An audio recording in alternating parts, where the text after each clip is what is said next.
ade ba ko a yemfa nyama nyosem eya pomudene. That's right. Emfa ho ne ba bia wo free ba emfa ho ne kasa a wo ka emfa ho ne amanyoku a wote akunwa no so apomudene de eya pomudene nti wo ko hospital a ye ni NPP doctor ne ye wo NDC doctor ye nyina ye dila no so na ye kwa pomudene na emom no ya na se aban bi de nsese ye ba ense no de ya na nya bone wu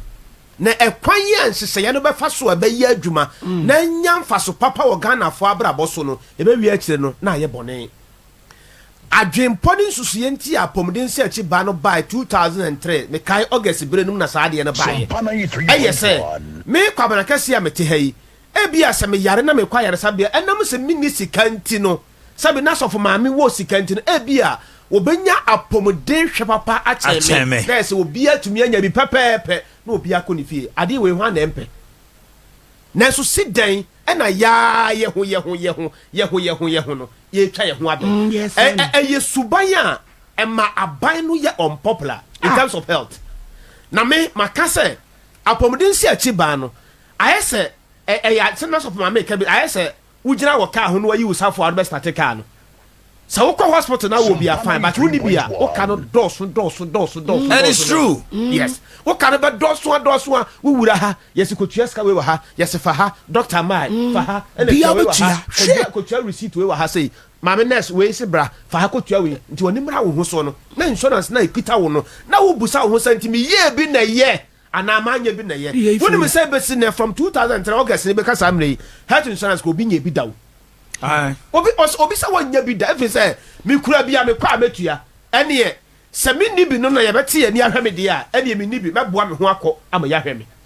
obi wo ha ne yare no na ye ketua bi senka edrum pempenso anke betimi na to na nanom wonse do nanso soro obekoyi ye kotwa na be meanwhile okra health insurance card a nke betimi ye twitwa age no e wa kwani asa nyina mu boss de bia me kan se bi se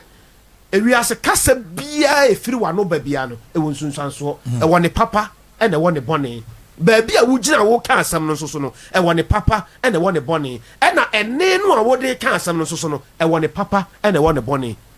Dr. Kwakwaji Manu adan also say or not to otua sika because of extortion dabi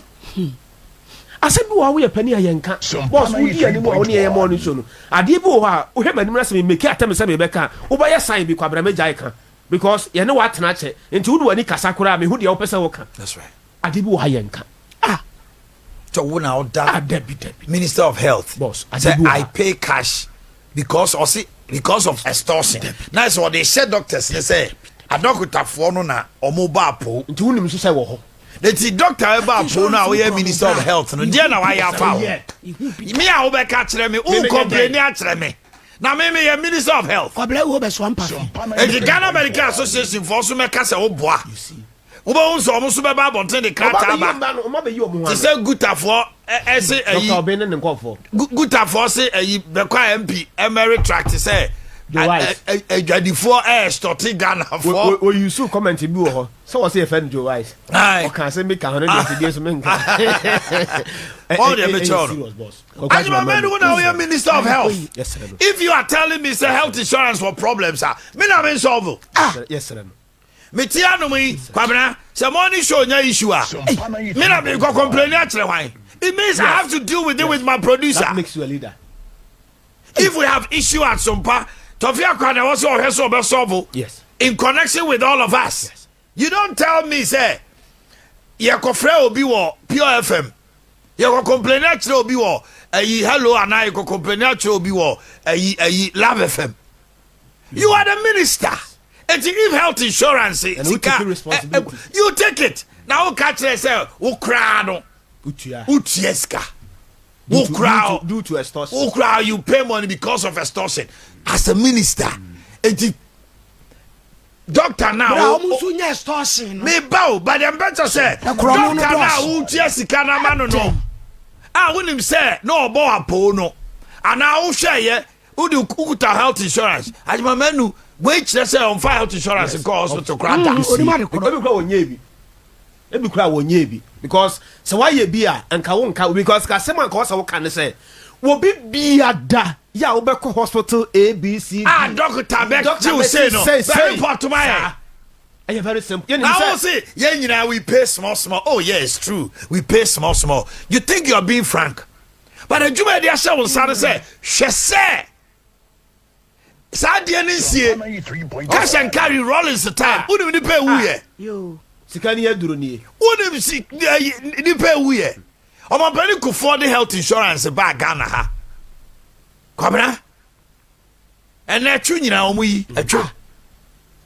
Kɔhwɛ Ahmedia bɛdɛm mu yiye senior henia yɛde fi amanɔne akyekyere ne mɛmɛ ntoma mu a yɛyɛ nkuro yɛde ba problems wɔ obia ne hɔ ma wobɛyɛ is scheme a unya problems, but that is why you are a leader. Yes, you solve problems. You have given all that Ghanaians should give to you to think and solve our problems. Don't come and explain to us. One say wahwe amanɔne coaches no say team no more than one anko yi a omiye bi a blame players no o say me. Yes, now who da be who minister o be ka kire me say health insurance nyema anko yi wo honomo na sika wo say ba ma na okra no utia na say enim ahokira mo MPs mu komdru ma bi kra no wanu hu say MP a enka bia o tifia do sa ko girai em ye toma e wi e ma o minister anko say resign. I don't know how resign. Don't come and explain your problems to us. Opani kwa kwajima menu ye wo no 2 days and Ghana nya independence. Ade 2 days. Boni ben ye dia ye. Ye wo no maame wo no 2 days. That's what this sister say. 67 years. O classmate fo bebre etifie ene ye nana. All right. My kwa ho ma no so.